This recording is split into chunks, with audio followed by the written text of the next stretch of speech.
Hey guys, welcome. You guys want to make some mozzarella cheese?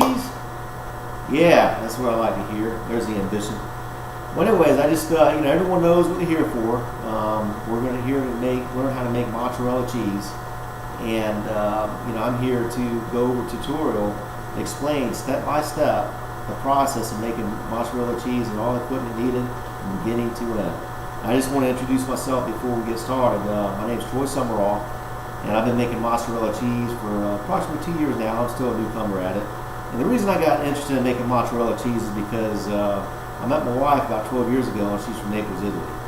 And make a long story short, she loves mozzarella cheese, as in most Italian. So I noticed that being that we've gone to Italy many times, there's a huge difference between the fresh mozzarella cheese over there and what we make over here, which is really, we call it mozzarella cheese, but there's a major difference. But unless you've actually experienced it over there, you're going to be experiencing it later when we actually go to the stretch station and make some cheese curds and the mozzarella cheese. You wouldn't know the difference.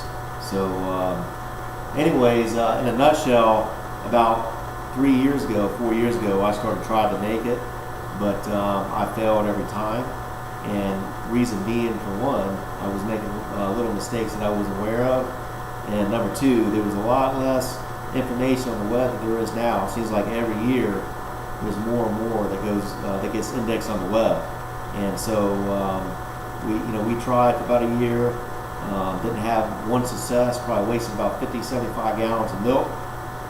Took about a year off, and we tried again about 2 years ago. We were able to get it, and we finally get it down. And I can honestly say that very rarely do I have to throw a batch of milk away.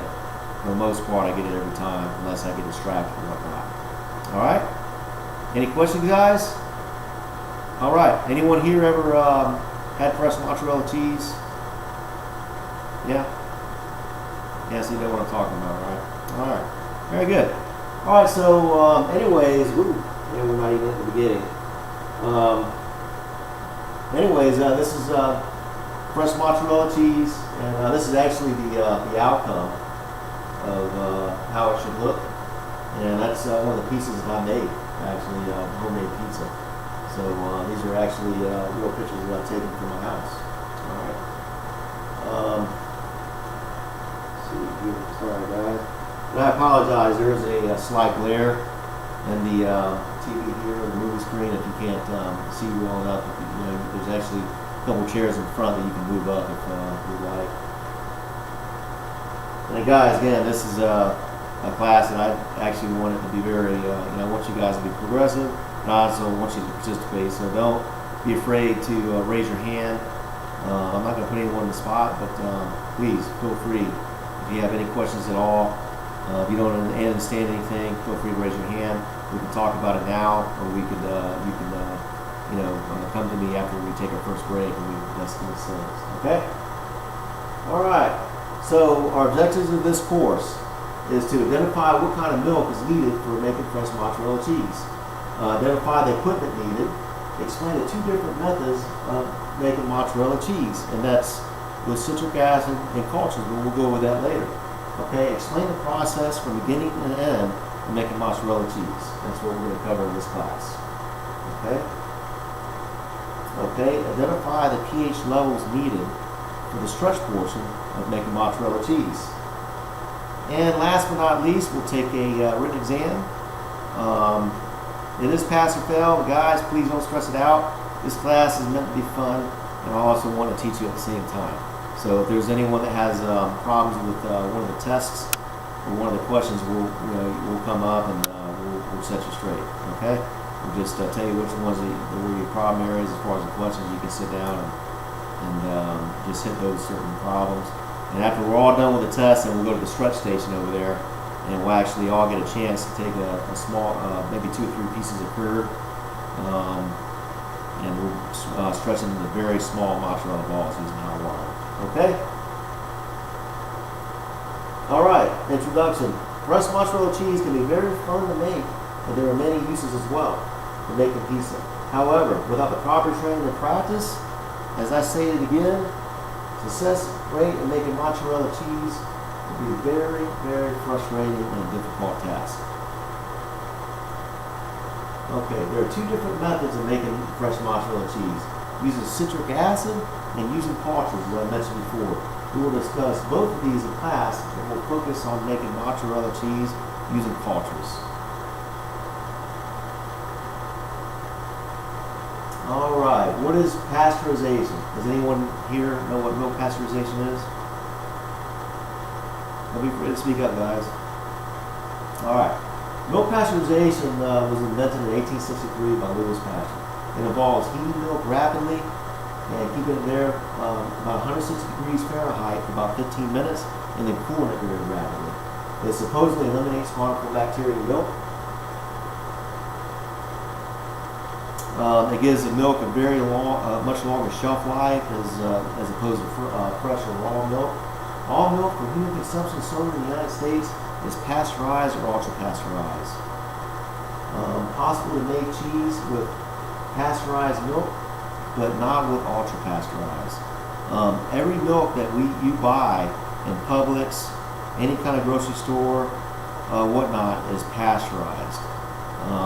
There are certain places like Whole Foods that sells raw milk. If it's not meant to be for human consumption, even though some people may buy it for human consumption, it is meant for animals, not for human consumption. But very good at making mozzarella cheese. This is FYI. Okay, homogenization of milk. Anyone know what milk homogenization is? No? A lot of people know what pasteurization is, but homogenization is kind of a term that people really aren't aware of. So we'll kind of review that. Milk homogenization involves breaking down the fat molecules in milk and spread it evenly throughout the milk. Ever thought why milk, when you buy it at the grocery store, spreads evenly and there's no cream on the top? Okay? Most consumers prefer milk without the cream on the top. That's really the only reason. That's basically, in a nutshell, why they do it, is because people actually prefer not to have the cream on the top. They prefer to have it creamy throughout the milk. Milk homogenization also allows for greater shelf life. That's the other reason why they did it. On top of milk pasteurization, which allows for greater shelf life, homogenization also allows for greater shelf life as well. So, as opposed to milk being good for like 3 or 4 days, like raw milk, it'd be good for a couple weeks at a time. Okay. However, if it's homogenized, it's not compatible for making mozzarella cheese.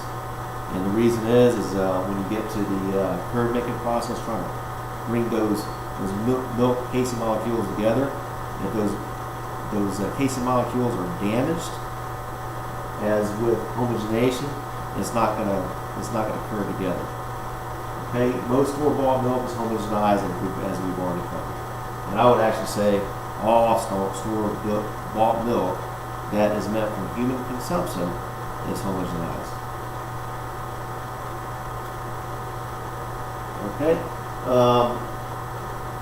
Fatty molecules in milk is not suspended evenly in milk, often leave cream on the top, and we've already covered. It has a much shorter shelf life, much more expensive than non-homogenized milk. Okay, they do sell non-homogenized milk that is in a store and is actually sold. The only place that I've seen is actually at Whole Foods. Okay, and I want to make a correction now. They do sell that for human consumption. It's the raw milk that they don't sell for human consumption. Okay, homogenized milk, actually non-homogenized milk, they do sell at Whole Foods, and when you buy it, it has the cream on the top, but it's actually quite expensive. Non-homogenized milk, again, is compatible with making fresh mozzarella cheese, and raw milk, right from the farm or work themselves, is cheaper. Raw milk is much cheaper than non-homogenized milk, but again, it's not meant for human consumption, and it makes good mozzarella cheese. Okay, the equipment needed for making mozzarella cheese, we'll go over that. Stainless steel pot for fully 3 gallons. Now, I can tell you guys, I made mozzarella cheese using, let's say, aluminum pots. It works okay, but it doesn't work out as well. So the stainless steel pot is not really mandatory, but I would say that if you want to make the best fresh mozzarella cheese that you can, I would say you can start off with at least a 3-gallon stainless steel pot. If you start off with a 1 gallon, you basically have to fill it up to the top. So it can be quite expensive, but it's worth the money. You need a pH meter. pH meter, I was telling you earlier on in the class, I was having kind of a hit and miss even after I started succeeding in making mozzarella cheese. It's because I didn't have a pH meter. So I was basically trying to, stretch at right or wrong times. I was basically shooting blindfolded. I was basically hitting this. Okay? Need a pH meter. You can find one, a cheap one, but works just as well online. Just any kind of food pH meter. It has a probe on the end. They cost around $25, $30 online. Okay? You need a strainer. Same kind of strainer they use for noodles. Animal rennet. Animal rennet is necessary for coagulating the milk. Okay, that's where you create the curds with, is with animal rennet. However, it's hard to find local. You have to buy it online. Must keep refrigerated once you buy it. And plant rennet. Sorry about that, guys.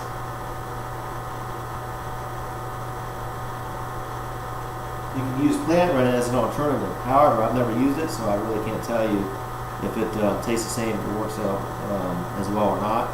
But plant rennet is an alternative. Rennet comes in a little, I want to say a 10 cc bottle, and it lasts for quite a long time, unless you're making like tons and tons of it. You could, normally I go through one bottle, I want to say every 3 or 4 months, and I do make it quite often.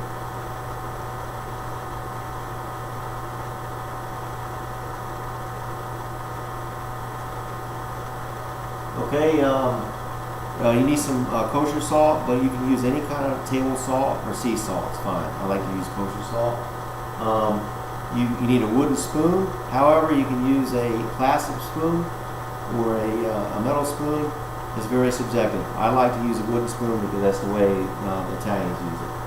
Okay, you need any kind of measuring spoon that will measure, let's say, 1/4 teaspoon, 1/4 teaspoon, 1/2 teaspoon, 1 teaspoon, 1 tablespoon.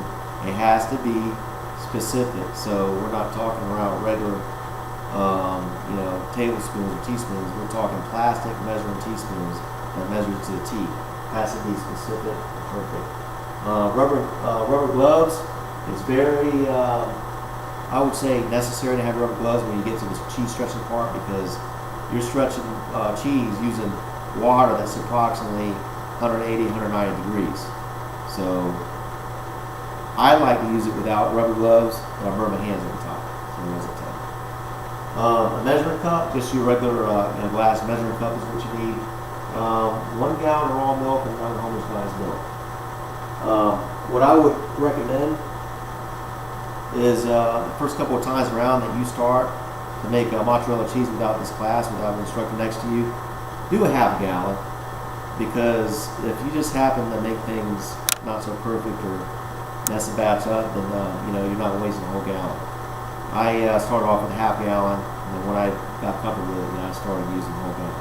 Okay, and generally when I make mozzarella cheese now, I use 2 to 3 gallons, so I make a lot of it in a short period of time. Okay, and last but not least, you need 2 large either metal or wooden bowls, and you need starter cultures. And we'll go over what a culture is. Most of you probably understand what a culture is, right? The same kind of culture that you find at the Kefir yogurt or like Stonyfield yogurt at the Publix. It's cultures kind of vary, but a culture is a culture. Some like the warm a little bit in the cold, and that's actually what we're going to be doing is thermophilic cultures. And that completes that part. Okay, about starter cultures. What is a starter culture? What is a starter culture? It is a culture that can be used for the fermentation process of making mozzarella cheese. Must be thermophilic, meaning a living organism that thrives on higher temperatures. Powder cultures can be found. However, they're difficult to find. You must find them online. If you just Google in the browser thermophilic cultures, you'll see a whole list of companies that sell cheese making cultures. And any kind of thermophilic culture to work the same way. I preferably like to use cultures that are found in yogurt. Because it's probably not easier, but it's more fun. Kefir grains is what I use, and it's easy to find at local farms. Kefir grain almost kind of look, I don't know if you guys have ever seen kefir grains.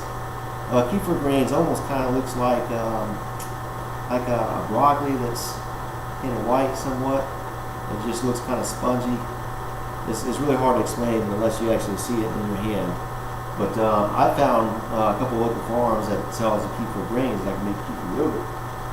Kefir grains contains cultures and is used to make kefir yogurt.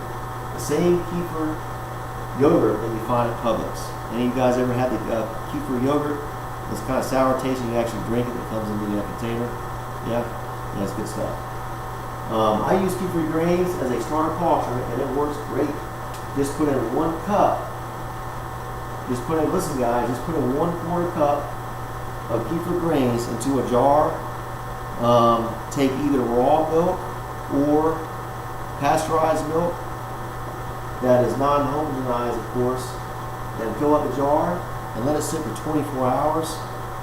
If it works, 24 hours later, you have kefir yogurt. Sometimes it's not going to work, and the reason being, let's say if they're keeping the kefir grains alive by using raw milk, and you decide to use, let's say, store-bought pasteurized, non-homogenized milk, okay, which will work for making mozzarella cheese, then what happens is those cultures in the kefir grains aren't really accustomed to the milk because it's pasteurized. And so what happens is it takes about 2 or 3 batches, 2 or 3 days for it to actually get accustomed to the milk. And so, make a long story short, sometimes it takes 2 or 3 days to actually make good kefir yogurt. And the way you can tell is just by the taste. I mean, if you know what kefir yogurt tastes like, then if you taste it the first time, and number one, it doesn't look like kefir yogurt, it's not real smooth and creamy, and it tastes like rotten milk, that's basically what it is, rotten milk. So you just need to fill it and retry it again. But after the 3rd or 4th time, it normally works. Another method to do it is, let's say, mix it. If you know that they use raw milk, but you're going to use pasteurized milk, mix raw milk and pasteurized milk half and half, and kind of weed it off. Okay, and then toward the end, after the 3rd day, you use pasteurized milk. But I usually just go straight to it. Just put in raw milk or pasteurized milk. Do it for 3 days. You're not going to have to throw away much, and it finally works out. Okay, everyone clear on that? Okay.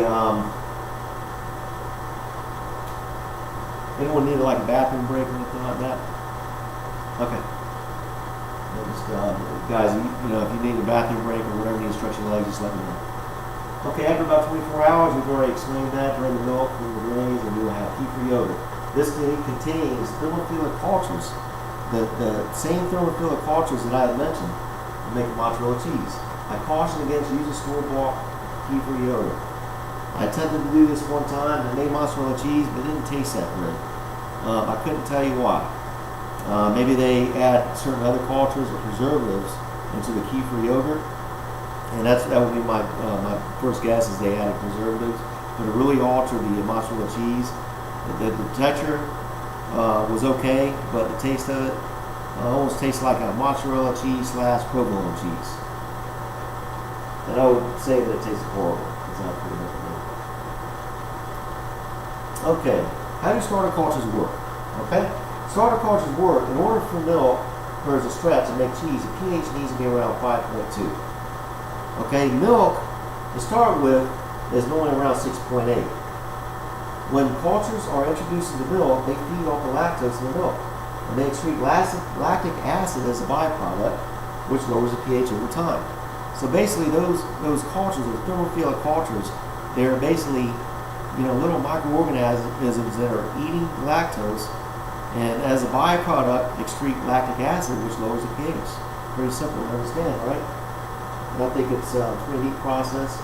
It's very similar to the process of, I don't know if you guys are any beer or wine drinkers tonight. I'm a beer drinker, but and a wine drinker, but and I've never made either beer or wine, but the fermentation process is very similar. although they use a different method of fermentation. Most store-bought mozzarella cheese is made using citric acid to lower the pH. And I would venture to say all store-bought mozzarella cheese is used by using citric acid, okay? And once you dump in the right amount of citric acid, the required amount of pH of 5.2 is met very quickly within a half a gallon. Within a half an hour. Now, I did this one time when we started making mozzarella cheese, used citric acid. It worked fine, got a good stretch, but didn't really like the taste of it. Okay, there are two reasons why I prefer cultures. And again, some of this I already covered. Mozzarella cheese using cultures has a much better flavor. Okay, it's much juicier. It has a flavor that you really can't describe unless you've actually tried it. With citric acid, the cheese lacks a taste and is pretty salty. And it's something that we're all used to here. Live cultures eat up all the lactose in the milk and then secretes lactic acid as a byproduct. Citric acid does not eat anything up, leaving all the lactose in the cheese. In other words, eating a mozzarella ball using citric acid, like what you're used to eating, is like eating a big sugar ball. It's not healthy. Let me tell you, 1 gallon of milk, okay, makes about 3 good-sized mozzarella balls, okay? So basically, when you eat one mozzarella ball using citric acid, you basically drink about a third of a gallon of milk, okay? It's not as healthy as using cultures, okay? Kind of getting off the subject a little bit, but thermophilic cultures that are used with kefir are very healthy. And that's another reason why I like to use thermophilic cultures used with kefir.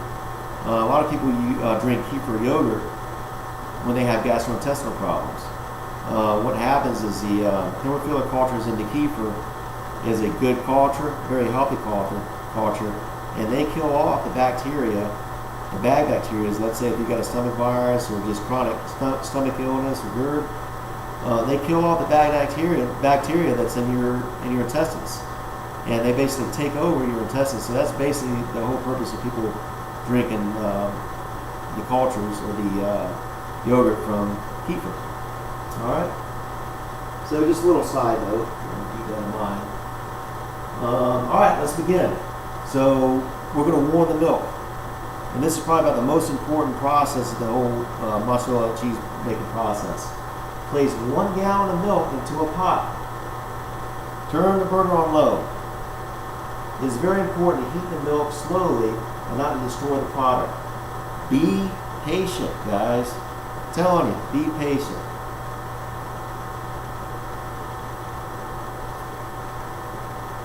Okay, generally, it's going to take about 15 to 30 minutes to heat.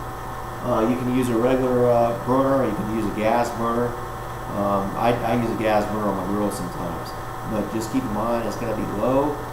If you try to heat it too fast, you're going to overheat the milk, and you're going to make a cappuccino, but you're not going to make mozzarella cheese. Okay, check the temperature, and once it reaches about 55 degrees, dump the cultures in. This will either be 1/2 cup of whey or yogurt per gallon. I'm using whey this time. Why? Because it's the right way. Come on, guys, I'm just keep kidding. Well, anyways, we'll go over the whey, but the whey is basically a byproduct of making mozzarella cheese the first time.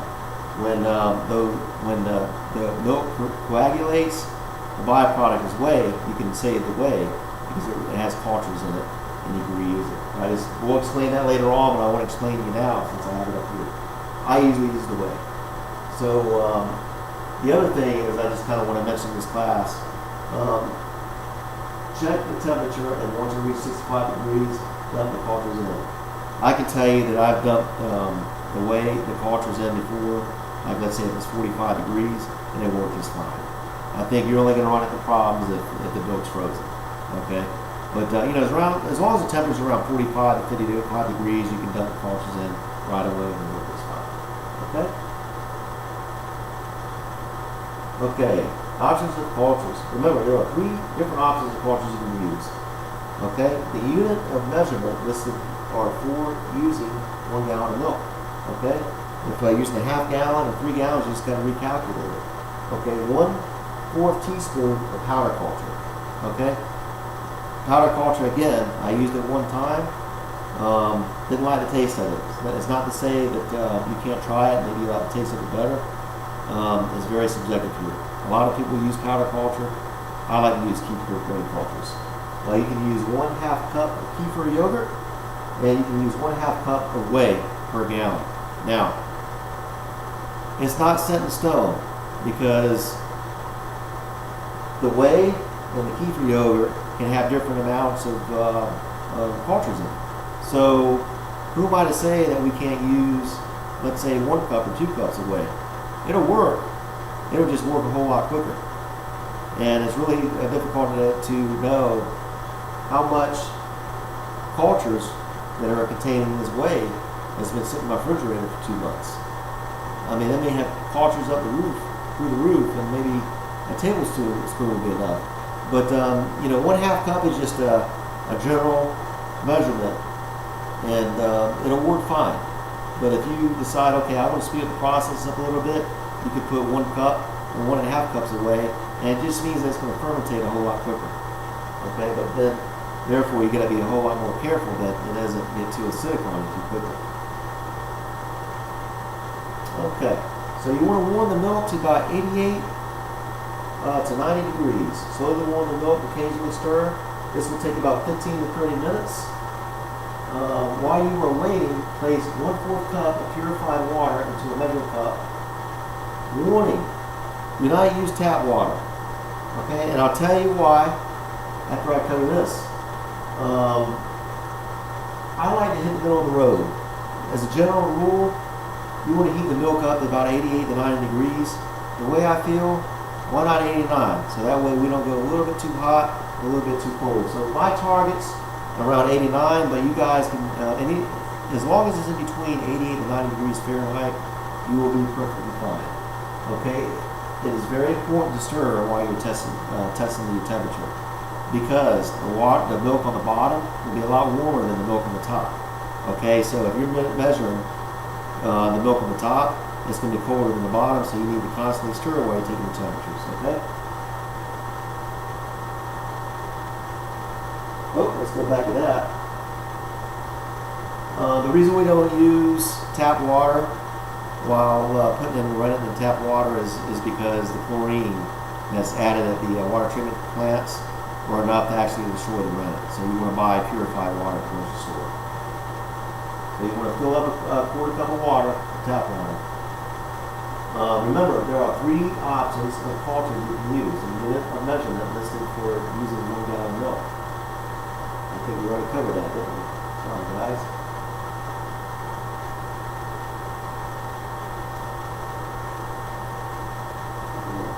Put the tray here. There we go. All right. So once you've dumped 1/4 of purified water into the measuring cup, then you want to take 1/4 teaspoon of rennet and the measuring spoon and put it in the measuring cup. Now, this is why I'm saying that you have to have plastic measuring spoon, because it has to be right on the money, guys. 1/4 teaspoon. Anything more is going to make it. You'll make a nice little mozzarella golf ball. Okay, it's going to be too hard, it's going to be dry. If you put in too less, it's not going to coagulate well enough. And so you're going to end up with a mozzarella ball that keeps going to fall apart. And it's got to be right on the money, guys. So, again, use purified tap water. Okay, never use chlorinated tap water. And you want to use a 1/4 teaspoon of rennet. Alright, guys? Alright, and that's all we're waiting. Okay, so this is where it gets critical. The milk curds needs to be around 88 to 90 degrees range before dumping the rennet in the solution. Anything more or less won't work. Okay? Once reaching the desired temperature, remove the pot from the burner. If it drops below 88 degrees, warm the milk immediately to the desired 88 degrees. If the temperature keeps climbing, leave them covered until it drops below 90 degrees Fahrenheit, and then add rennet. Okay? Again, always test while stirring. Now, I just wanted to emphasize that if you happen, let's say, you take the milk off the burner and you stir it, and you test the temperature, and you're around 91, 92 degrees, it's okay. Okay, you haven't really destroyed those milk molecules, those milk cases. So just leave it uncovered for a couple minutes and then test it again. Once it drops below 90 degrees, then you can go ahead and resume. Okay, and you can dump it right in there. But if you've heated the milk up to about, let's say, 108 or even 105 degrees or more, throw it away. Because from that point on, you're just wasting time. You basically destroy the milk. So that's why, I can't stress enough. Be patient. When you start off with a gallon, let's say a gallon of milk, it may take 15 minutes to warm the milk to 88 to 90 degrees. If you're using like 3 gallons of milk, like I normally use, 2 or 3, it can take 30 minutes. And so what you do is just, occasionally stir it, just be patient. Okay, guys?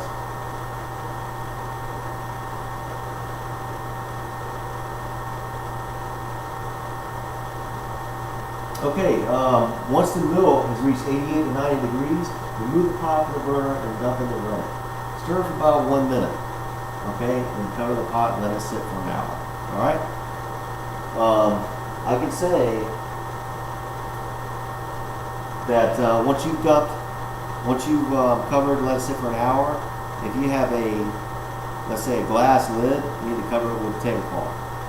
Okay, because the fermentation process requires that the organisms that are fermentating be in like a cool, dark environment.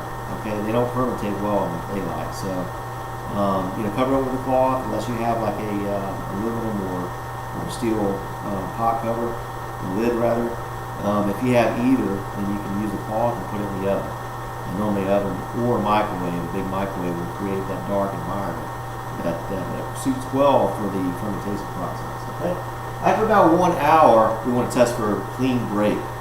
And what I mean by clean break is you want to stick your finger in, just like it shows here, poke it in there, and if you're able to pull your finger back and the milk is not sticking to your finger, then you've got a clean break.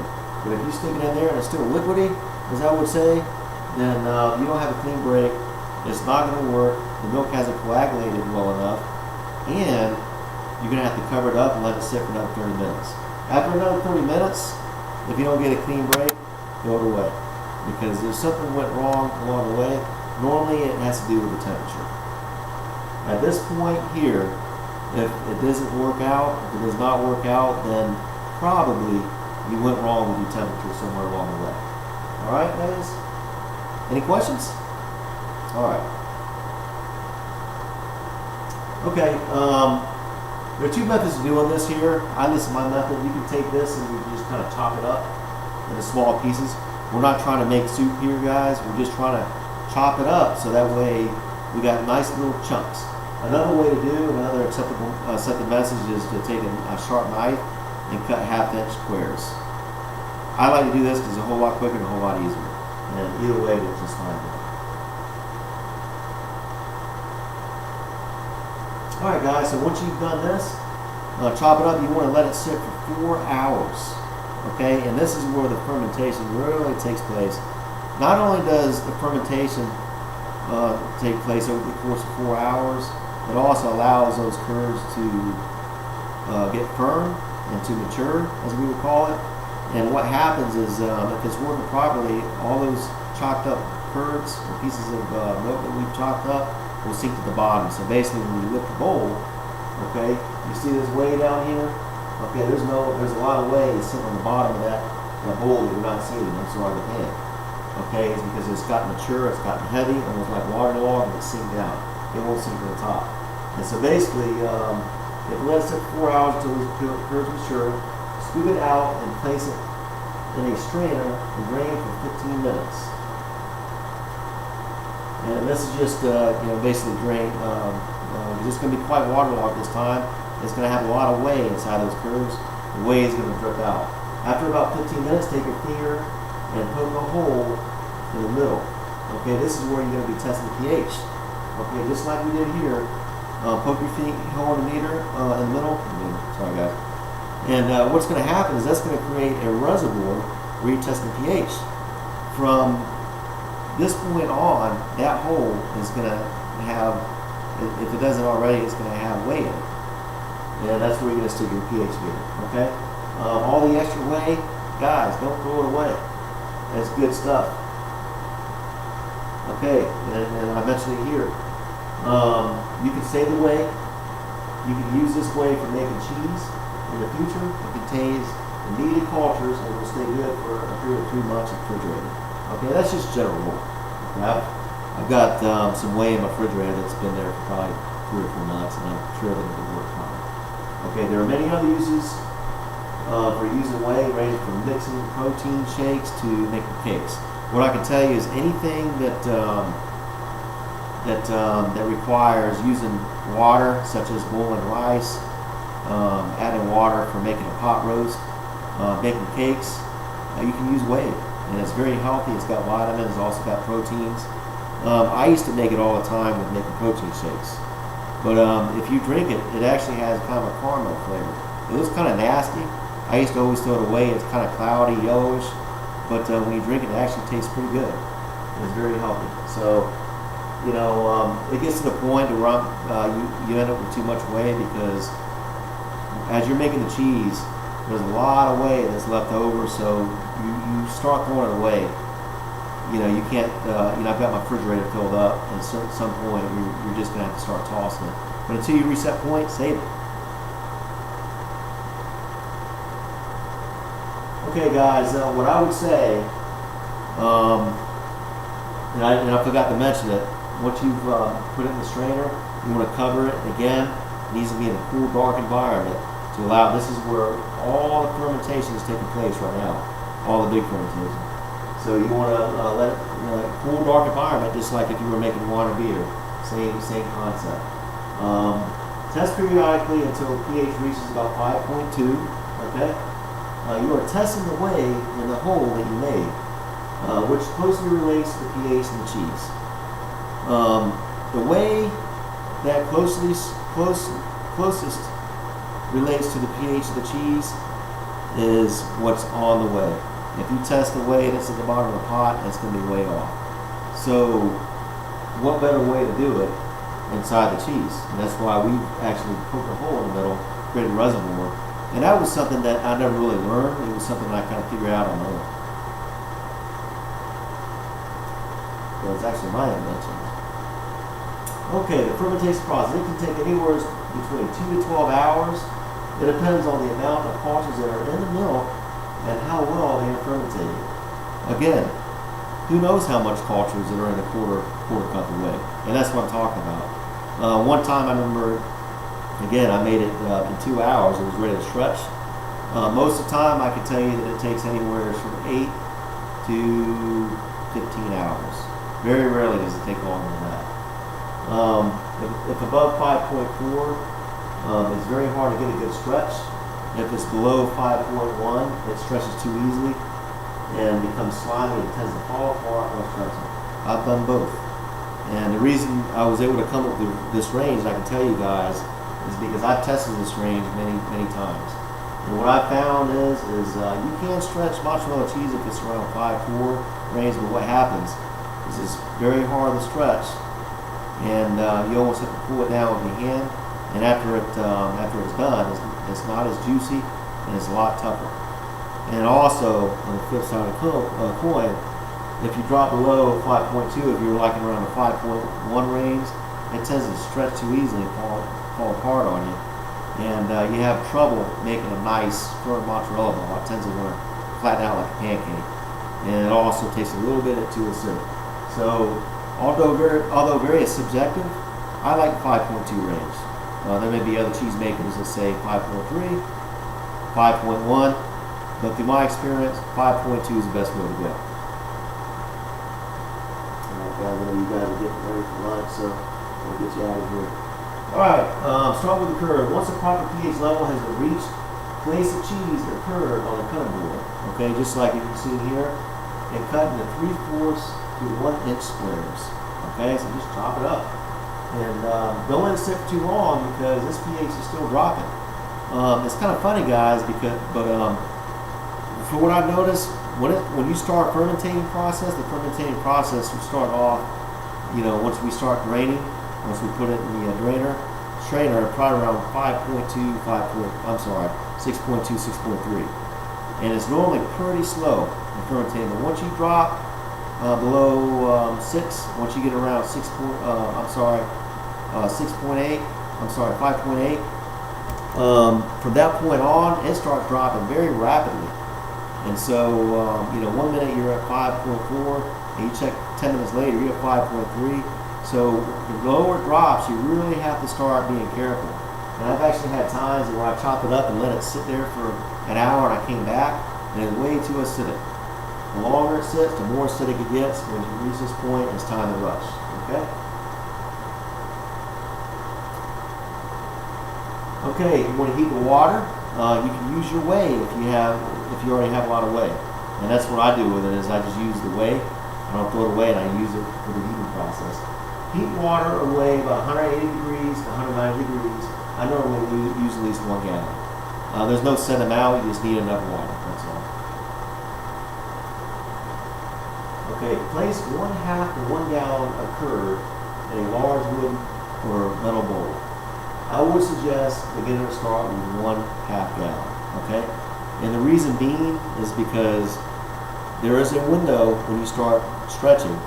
And if you go beyond that window, then your mozzarella cheese is going to be very dry and it's not going to taste very good. Okay, so what I would suggest is start off with 1/2 gallon until you get comfortable with it, then move to 1 gallon. I normally do 1 gallon, 2 gallons, but when you're stretching 2 gallons, you've got to really rush and you've got to make the mozzarella balls cook because, like I said, you don't want to go beyond that window. All right, so you want to scoop 2 cups of heated water and dump it into the bowl containing the curd. And these are the squares of curd that we put in the bowl. Let it sit for about 2 minutes. Okay? Stir periodically to keep the curd separated. And the reason that you want to keep the curd separated because they will want to start sticking together at this point. And if they stick together, then the surface area is reduced.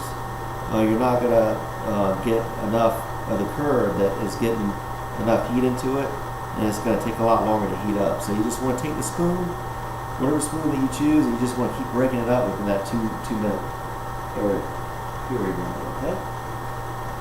Okay, so after those 2 minutes, you want to take your hand, put it over the cheese, being careful not to dump the cheese into the sink, and drain as much as you can into the sink. You want to put it back, immediately dump the water out. After you dump the water out, you want to sprinkle 2 tablespoons of salt per gallon on the curd. Now this is where you're on a time schedule, you're rushing because you don't want those curds to cool off at all. So now you want to immediately put another 2 cups of hot water, okay, into the curd. Let it sit for about a minute, okay? Again, this water is going to be around 185 degrees. On top of watching this, you're going to have to maintain 185 degrees. So you got a lot going on here. It can be a little bit overwhelming the first couple of times, but once you've got it down, it's almost second nature. I mean, I can carry a conversation, sip a glass of wine, and talk to my wife and cell phone at the same time, and I can make mozzarella cheese, but it takes a lot of practice. Okay. With your gloves on, start pressing the curds together with a wooden spoon. They should stick together just like shown in this slide. You may have to put several more cups of hot water to accomplish this. Again, 2 cups, very subjective. If you're using 2 gallons, you're going to require more water. So you basically just have to get a feel for what is hot enough and what makes the curd ready. When it sticks together like it shows in this slide, and it appears almost like a liquidary or like slime, that means that you probably got enough. But at any time, you can dump more water in there if you're not getting enough stretch. Okay, so you want to, once the curd is in one piece, lift it up with a spoon. You may have to reach in the water and retrieve a couple of pieces that fall into the bowl and press them together with the rest of the curd. And I can tell you this happens 100% of the time. You scoop it up, you're going to have little squares drop off, and this is where you're going to burn your hand if you don't have your gloves on. You just scoop it up, press it against, and let gravity do its job. Alright, let's Stretch process. Allow the curd to stretch by gravity. If it does not, place it back into the water. You may want to let it heat up some more. You can also assist by pulling on the bottom. So basically we're going to lift it up and we're just going to pull it down. Okay, keep stretching until it becomes like licorice. Now be careful not to stretch too long or overwork the cheese, because by doing so, it will ruin the product. Okay, what I mean by that is when you are stretching cheese, and I'll show you this picture here. Okay, this is the desired texture of the mozzarella. As you can see on the bottom here, it's a little bit lumpy, so it probably needs a little more stretch. But this is what we're looking for right here. We're not looking for this, we're looking kind of lumpy, and that's when we first started off. To acquire this kind of texture of mozzarella cheese, it probably takes about 3 to 4 stretches before you get it. And that basically means that you're letting it drip down, you take the top, putting it over the spoon, and then drip it down again. Okay? Let gravity do its job. Sometimes you may have to assist a little bit to pull it down. However, if you're trying to make it too perfect and you stretch it 10 times, what you're doing is you drain a lot of the juices off, and you're going to make a nice dry mozzarella ball. Okay, it gets very dry. You got to be careful. You know, there's a thin line here. You want to stretch it to where it looks like licorice and smooth, but you also don't want to overwork it because it will dry it out. I've done both.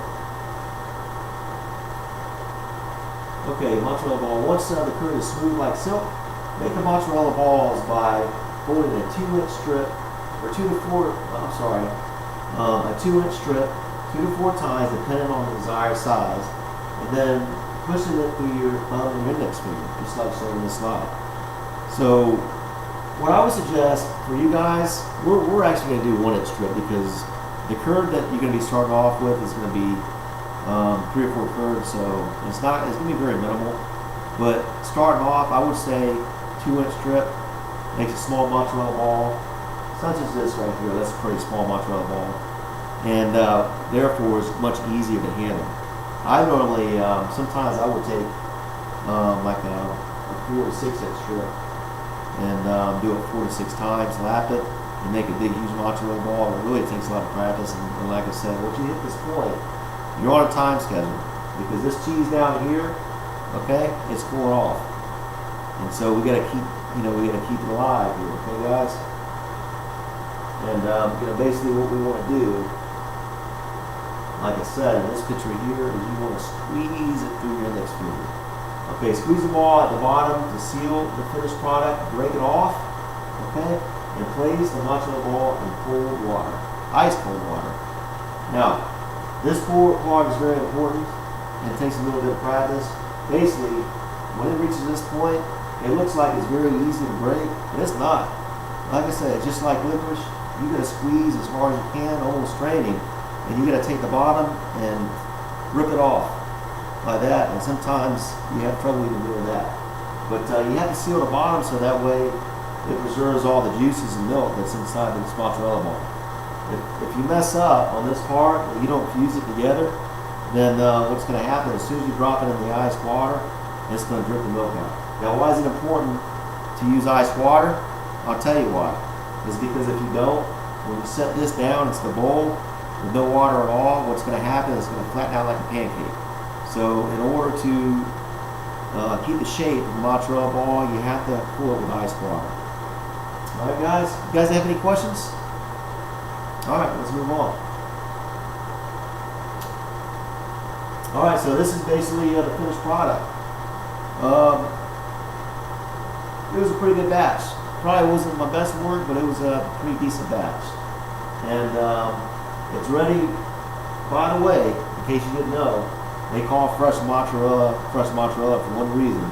It doesn't mean that you stick it in the freezer or the refrigerator to eat the next day. It's ready to eat right away. It always tastes the best right after the stretch. And that's very true when you're dealing with raw milk, such as what I use, that also doesn't contain any preservatives. Right after we make it, we eat it. That's when it tastes the best. You put it in the refrigerator the next day. It tastes good, but not nearly as good as it tastes now. Okay, so you want to eat it right away. You always want to make fresh mozzarella. You always want to make the amount that you're going to eat. You can save it for the next day, but I can tell you guys, using raw milk, no preservative, not pasteurized, it may last 3 days and you have to toss it. Alright guys, you have any questions? Alright, so we're going to get started with the test. And like I said, it's a pass or fail. You got to make an 80 to pass. Don't stress it, guys. We'll get you through it. If any of you guys have a problem or you make below an 80, I will call you up in front of the class. I'll kind of highlight the problems that you had a problem with, and you go back and you try to figure them out. You come back to me and we kind of move on from there. What I expect you to know on the test, and there's just some of the material that's going to be on the test, and 25 questions, is identify what pasteurization and homogenization is, and the effects this has on making mozzarella cheese. Identify the supplies needed for a cheese making process. Okay, explain in detail the difference in making mozzarella cheese using citric acid or mozzarella cheese using cultures. Explain every sequence and time frame in making mozzarella into curd. Explain the proper pH for stressing the mozzarella cheese and what happens if the pH is too low or if the pH is too high. And last but not least, after we finish the test, each student is going to have the opportunity to get your hands on about 2 or 3 pieces of curd and do a stretch these curd into a small mozzarella ball within 5 minutes time frame, being evaluated by an instructor.